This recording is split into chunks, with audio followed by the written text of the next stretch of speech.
In 5 different states this week, young girls lost state titles, qualifying spots, and medals to young men. And I want to talk about this today because there was so much of it. And I was honestly kind of confused at first because I thought hey, I thought we were making strides with that. Yes, Trump signs an executive order, but the fight is far, far from over. So here are just a couple of the photos from, it's California, Maine, Washington, Oregon, and Minnesota. All of those states also have something else in common, but oh, the Portland one looks like he is the winner. We never see trans boys at the top of the podiums.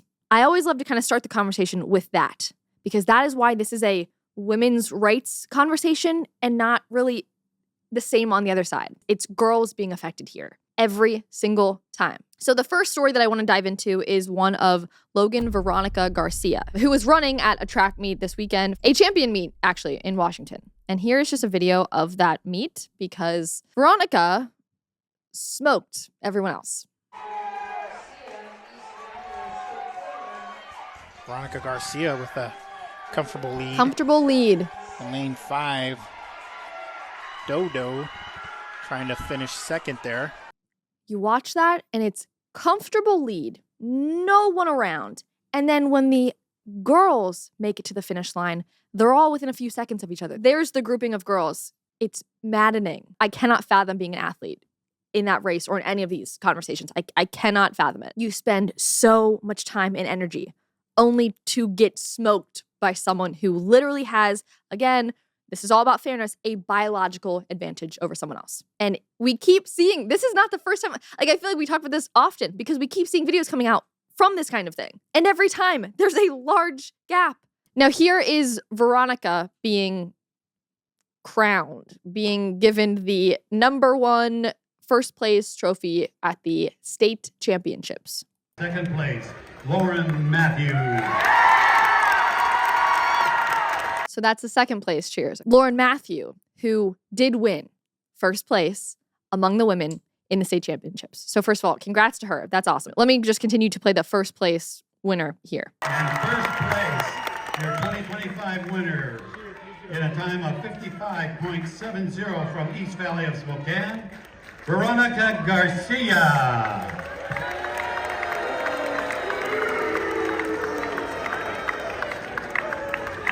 I kind of got chills because it's like, whoa, things are changing. That wasn't how it was a couple years ago when this first started.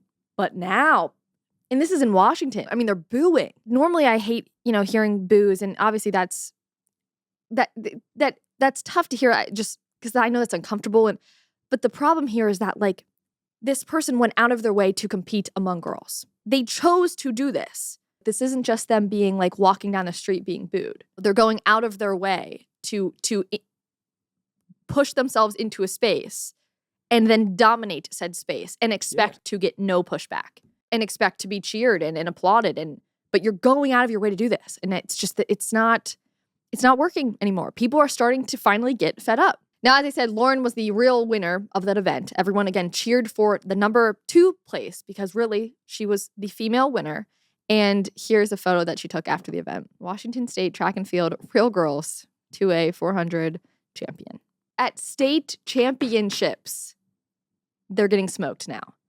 We watched it come up through the ranks. We were watching this for the past couple of years in real time, and it's going to get worse. It's going to keep happening. That is what is so important here to keep discussing this. These athletes are inspiring for many different reasons here that I will get into with this story. But one of the many reasons is because they are just super strong. They're super athletic. They inspire me to get back to the gym even harder, to make sure that I'm eating my proper fruits and vegetables, to make sure that I can get strong and healthy, which is why I'm taking Balance of Nature, and you guys should be too. With Balance of Nature fruits and veggies, there has never been a more convenient dietary supplement to ensure that you get that wide variety of fruits and veggies in every single day with 31 different whole fruit and vegetable ingredients. Balance of Nature takes fruits and vegetables, they freeze dry them, turn them into a little powder, and then put them into a capsule. Then all you have to do is take your fruit and veggie capsules every day, and your body knows exactly what to do with them. Now, over the last couple of years, I've become increasingly specific and focused on what I'm eating and making sure that I'm not consuming seed oils and other just garbage chemicals that are seemingly in all of the food in freaking America. But thankfully, Bounce of Nature is not one of those unhealthy, gross foods or supplement brands that add a bunch of other random chemicals. They are super clean, perfectly clean, just fruits and vegetables. So if you guys want to give them a shot yourselves, you can go to bounceofnature.com and use promo code Conrad for 35% off your first order as a preferred customer.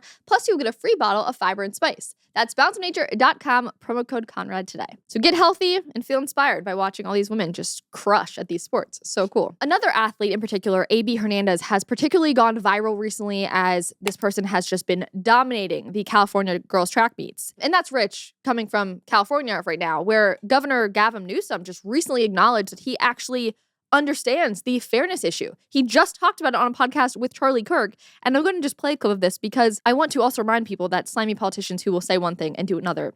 This is just him talking out of both sides of his mouth. But here is a clip from Gavin saying that this is an issue of fairness. You right now should come out and be like, you know what? The young man who's about to win the state championship in the long jump in female sports, right. that shouldn't happen. You as the governor should step out say no. No, and I appreciate but like, would you do something like that? Would you say no men in female sports? Well, I think it's an issue of fairness. I completely agree with you on that. It is an issue of fairness. So it's deeply unfair. Would you speak out against this young man, A.B. Hernandez, who right now is going to win the state championship in the long jump? There's also a humility and a grace, that these poor people are more likely to commit suicide, have anxiety and depression.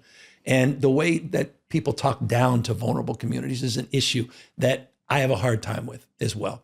So both things I can hold in my hand. So there was Gavin acknowledging the fairness issue, but then trying to figure out, how do you navigate that? It is a weird gray area. How do you navigate it? And with California, because there was heavy outcry leading up to the state championships because AB was just dominating everywhere the whole way through finals. Trump even got wind and he reemphasized saying, I have an executive order about this. You guys need to follow the rules. And as a result of all of that backlash, the California Interscholastic Federation proposed a brand new policy change that was just rolled out the week of the championships. This has all been happening in real time. And that policy change meant that AB would not be competing against the girls, but with them. Which essentially, that means that AB still won first, but they would also allow the girl who would have won first to also win first. And then the girl and AB would share the podiums. So that ended up happening 3 different times because AB in all 3 of their events won. So AB won first place in both triple jump and long jump, I believe. So shared a first place podium with the girl who got also first. And then AB also shared a second place podium with 2 other girls because 2 girls tied, and then AB also tied with them. So then there were 3 people on a podium. What are your thoughts on that? I feel like the answer is just create another league, like create a whole other class for trans people to be able to play in the same events and all that stuff. I feel like that was the big solution that I was hearing talked about several years ago when all this became a thing. This feels like half measure, have your cake and eat it too. Yeah. It's like trying to get right in the middle of like the girls still win, but they're also sharing. They should just be separate things entirely. Yeah, but then it just becomes another boys' league and another girls' league. Because even then, if you just all the trans individuals, the trans boys wouldn't be winning against the trans girls in a trans league. So it would then have to be divided within the trans league between 2 different biological. Again, there's still only 2 biological realities that you strip everything else back. At the end of the day, biologically, that's still what's happening. It was the first time I saw anything like this even proposed. I hadn't seen this before, this kind of compromise that they just created. I'm glad that the girls were still able to properly win first place, but it still feels like a compromise. It still doesn't feel quite right. Because the records, the state championship records, all this kind of things can still be broken by the boys. The girls are still watching someone else smoke them in a race, and then they see the numbers on the boards that are better than their own. And for this track meet, AB wouldn't have been even on the podium if he was playing against other boys. That has to be a thought that has to be factored into this fairness conversation. It feels like a Band-Aid because everyone is now willing to acknowledge the wound, which has been even controversial to acknowledge not long ago. But now no one knows quite how to fix it. The only truly fair outcome is to compete against your biological opponents. That's just the only way to truly equalize it. There has to be a hard line that is drawn and stuck to it. It may sound harsh to some, but it's fundamental to protect a space for women that women in the past fought so hard to create in the first place. And yes, even talking about this topic is hard. It is nuanced. I watch these things and I go, I don't know, how do we do this? What is the right way to show grace and compassion, but also be unafraid to speak the truth? And while that is this weird area that even as I'm talking about this, it's a hard conversation, but then I see videos like this. And it reminds me why it's an important conversation to still have. There were 2 young female athletes in Oregon who stood their ground and decided to not even stand on a podium that would have been shared with a male athlete. And that is a courageous move. Let's watch. Okay, I'm talking about it like you guys have seen it. You have not. This gave me chills because, man, I can only imagine the pressure to do exactly the opposite of what they did here. So there are 2 girls. So it's their 4th and 3rd place winners are not on the podium. They apparently got yelled at and they didn't do it. They just walked away. I mean, like, you and your best friend, you're like, okay, if we do this, we're not going to walk. We're not going to go on the podium. I mean, it's not out of a meanness here. It's out of we must draw a line. And I think they got in trouble. They got, apparently an official had talked to them, gave them some kind of flack for it, but they didn't get on the podium. I saw other people saying, well, they shouldn't even race. They're working their whole lives for this. They deserve to still run and race, and they deserve to have people around them, people who are running things, making sure that it's fair so that the girls can run and that they can freaking get first place fair and square. They shouldn't have to not be able to do the thing they love because of this situation. So this, I feel like, is a cool way to be like, we did the thing, we ran it, we kicked butt, we got 3rd and 4th place, but now we're walking. That was just a cool move to see. I believe that the male here was 5th place. And that's, again, here's a sharing the podium. So maybe that's what this is in Oregon. But there was also this photo that came from the girls' high jump state championships in Oregon. Again, one brave girl steps forward knowing she's about to compete against a male and proudly shows her XX shirt. That's from the XXXY athletics brand that is very much pushing this, protecting women in female sports and all of that. But she's wearing that shirt standing next to the individual going to compete. I can imagine you're in high school in 2025, you're wearing the XX shirt next to a trans individual. That would be a scary thing to do, because you're going to get probably flack from other girls who disagree with you. That takes courage. And at the end of the day, that is what it's going to take to bring about change. Girls saying enough. Well done, ladies. Well done.